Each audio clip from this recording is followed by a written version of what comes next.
Dragile mele, astăzi am venit cu o idee de mască de casă pentru păr, foarte simplă de realizat, e perfectă pentru perioadele când nu aveți timp, nu aveți timp să stați, să vă preparați măști prea mult.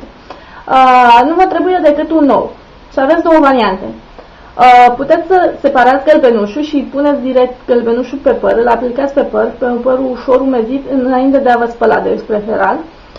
Sau, dacă aveți părul gras și vreți să dați și un pic de strălucire părului, atunci adăugați pe lângă gălbenușul de ou un pic de zeamă de lămâie. Le amestecați și le aplicați la fel pe părul umezit. Masca o țineți pe păr cam 20 de minute, după care vă continuați rutina obișnuită pentru păr. Albușurile să nu le aruncați, pentru că din ele vom face o altă mască de față de data aceasta, dar asta într-un clip viitor. Ciao, vă pup!